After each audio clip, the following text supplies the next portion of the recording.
আসসালামু আলাইকুম অ্যাস্ট্রোভেট্রিক টিউটোরিয়ালে আপনাদের স্বাগতম। আজকে আমরা দেখব ট্রেসিং বিটম্যাপ। ট্রেসিং বিটম্যাপটা কি? মূলত যে কোনো ছবিকে আপনারা যে কোনো একটা ছবি নিয়ে এটা সফটওয়্যারের ভিতরে নিয়ে আসেন। সফটওয়্যারের ভিতরে নিয়ে আসার পরে এটাকে ট্রেস করবেন। ট্রেস করা মানে হচ্ছে জাস্ট কয়েকটা অপশন চেঞ্জ করে সিঙ্গেল ক্লিক করবেন, ওখান থেকে ভেক্টর ক্রিয়েট করবে, ভেক্টর তৈরি করে ফেলবে। তো আমরা হচ্ছে পিএনজি থেকে অথবা বিটম্যাপ থেকে অথবা যে কোনো পিক্সেলেটেড টাইপের ফরম্যাট থেকে কিভাবে আমরা অ্যাস্ট্রোভেট্রিকে নিয়ে এসে সেটাকে ভেক্টরে রূপান্তর করব বা মেশিন যেভাবে বুঝতে পারে সেই ল্যাঙ্গুয়েজে রূপান্তর করব, সেটা আমরা আজকে দেখব।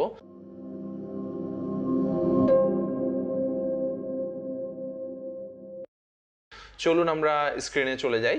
শুরুতে দেখতেছি ক্রিয়েট নিউ ফাইল, এখানে ক্লিক করে যা সাইজ আছে ওই সাইজের অনুসারে আমরা সেভ করে ফেললাম।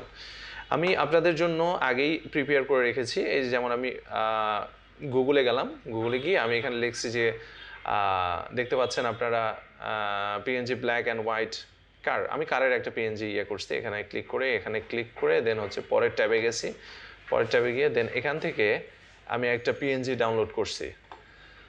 অ্যান্ড দেন এই পিএনজিটাকে এবার আমরা শো ফোল্ডার দিয়ে ডাউনলোড থেকে নিয়ে আসলাম। এবার এই পিএনজিটাকে আমরা সফটওয়্যারে নিয়ে যাব।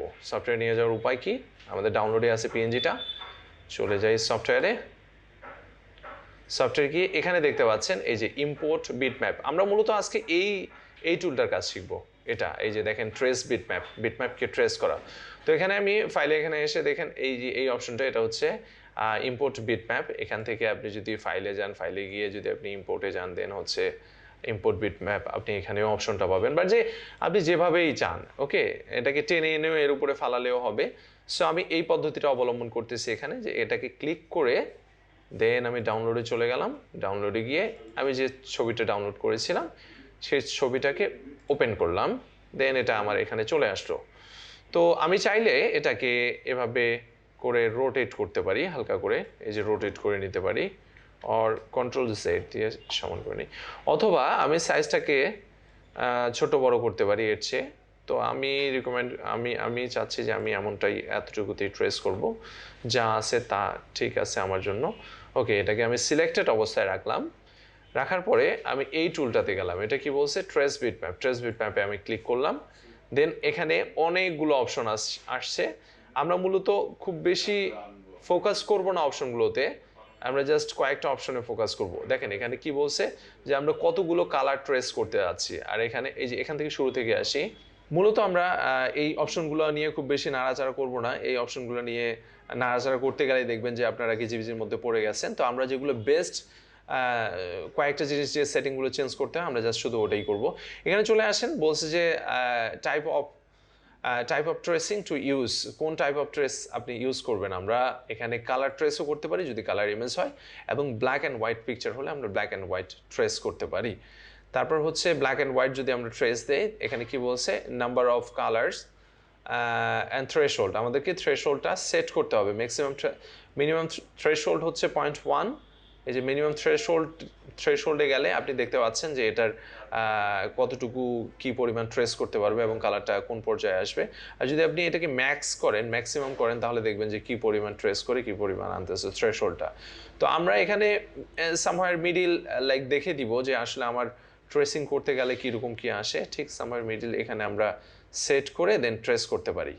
ওকে, অথবা আমরা যদি কালার ট্রেসিংয়ে যাই, তখন এখানে অনেকগুলো কালার আছে, এই কালারগুলোকে অটোমেটিক এখানে ট্রেস করা হয়েছে। অথবা আমরা এখান থেকে কালার পয়েন্ট আউট করতে পারি যে আমাদের এই কালার কোডের এই কালারটাকে ট্রেস করো শুধু আমাদের এই পিকচার থেকে, আমরা এটা করতে পারি। তো আমরা রিকমেন্ড করি যে এখান থেকে জাস্ট শুধু এই যে আমরা যেহেতু ব্ল্যাক অ্যান্ড হোয়াইট, তো আমরা ব্ল্যাকটা টিক চিহ্ন দিলে আমরা এখানে একটা ওভারঅল একটা পাচ্ছি যে ওকে ফাইন, আমরা এই জায়গাগুলোকে ট্রেস করতে পারতেছি। তার মানে এই জায়গাগুলোতে ব্ল্যাক আছে।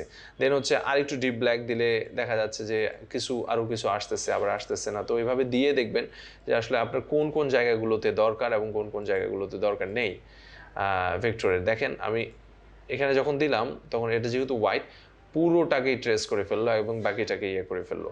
তো না, আমরা এই কালারকে ফুল হোয়াইটকে ট্রেস করব না। দেন এটা যদি দেই, দেখেন এখানে নয়েজ অনেক বেশি আসতেছে, এই ভেক্টরগুলো এই জায়গাগুলো অনেক বেশি টুকরো আসবে।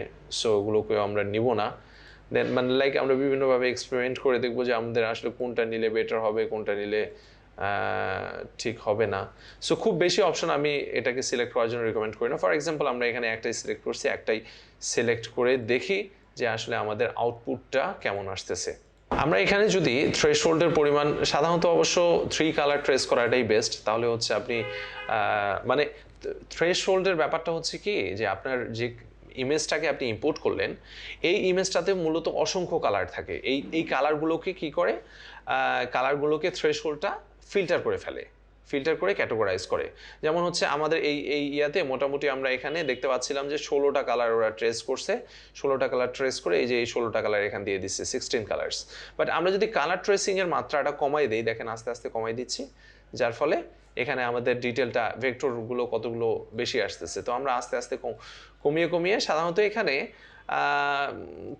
আমি রিকমেন্ড করি যে 3 কালার আপনি ট্রেস করতে পারেন, 3টা কালার ট্রেস করতে পারেন। আর লাইক 3টা কালার ট্রেস করলে দেখা যায় যে মোটামুটি আপনার ইয়াটা চলে আসে, হোয়াইটটা বাদ দিয়ে আবার ব্যাকগ্রাউন্ড কালার কখনই সিলেক্ট করবেন না, মোটামুটি আপনার একটা ইয়ে চলে আসে 3 কালার ট্রেস করলে।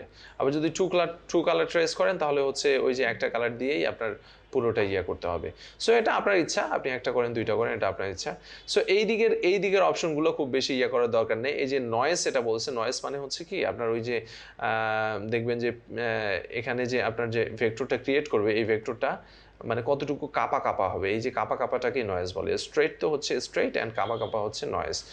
সো নয়েজ যত কম ইয়া করা যায় তত বেস্ট, আমরা একেবারে লোয়েস্ট নয়েজ নেওয়ার চেষ্টা করব। অ্যান্ড আবার আরেকটা জিনিস মাথায় রাখতে হবে, লোয়েস্ট নয়েজ নিতে গেলে অনেক জায়গায় আপনার রেজুলেশন হারাবেন, ভেক্টর হারাবেন, অনেক জায়গায় ভেক্টর ক্রিয়েট করবে না।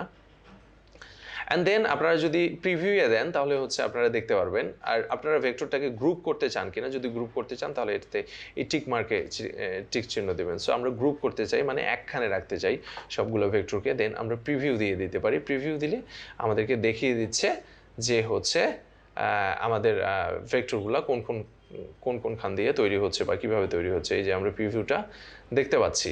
তো আমরা যখন এটাকে যখন নান করে দিব তখন আমাদের এটা কালারটা বাড়বে, এবং দেন আমরা যদি এটাকে কমিয়ে দিই তাহলে এটা একেবারে কালারটা একেবারে কমে যাবে এবং ভেক্টরটাকে আমরা স্পষ্ট দেখতে পারবো।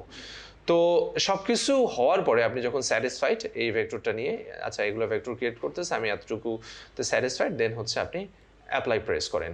অ্যাপ্লাই প্রেস করলেই দেখবেন যে আপনার ভেক্টর ক্রিয়েট হয়ে গেছে। দেন এটাকে ক্লোজ করে বের হয়ে যেতে পারেন এবং ব্যাকগ্রাউন্ডে যে আপনার যে ছবিটা আছে এই ছবিটাকে আপনি ডিলিট করে দিতে পারেন। এই যে আপনার এটা ভেক্টরে রূপান্তর হয়েছে, দেন ভেক্টরটাকে আমি সরিয়ে নিয়ে পিছনের ছবিটাকে আমি ডিলিট করে দিলাম। দেন এই ভেক্টরটাকে যদি আমি এখন টুলপাতে রূপান্তর করি তাহলে হচ্ছে মেশিন আমার অটোমেটিক এই ভেক্টরের লাইন অনুসারে কাটতে থাকবে। তবে অনেক ক্ষেত্রে হয় কি, ইমেজ ট্রেস করার পরে অনেকগুলো জায়গা পরিষ্কার করতে হয়। আপনারা এগুলো আস্তে আস্তে যখন ডিপ লেসেনগুলোতে যাবেন তখন আস্তে আস্তে আসলে বুঝতে পারবেন যে কোন জায়গাগুলো পরিষ্কার করতে হয়, কিভাবে রাখতে হয়, কিভাবে করলে ডিজাইনটা ভালো থাকে, কিভাবে করলে দেখতে সুন্দর হয়। সো সব কিছু মিলিয়ে এগুলো আসলে অ্যাডভান্স একটু লেসেন। বাট কেউ যদি এমনিতে জাস্ট একটু টেস্ট করে দেখতে চান তাহলে ছোটোখাটো একটা পিকচার নিয়ে এভাবে এই টুলটা দিয়ে, এই ট্রেস বিটম্যাপ টুল দিয়ে ট্রেস করে দেখতে পারেন। তো আজকের ভিডিও এতটুকুই, ভালো থাকবেন সবাই, দেখা হবে পরবর্তী ভিডিওতে। পরবর্তী ভিডিও দেখার আমন্ত্রণ জানিয়ে এখানেই শেষ করছি। আসসালামু আলাইকুম।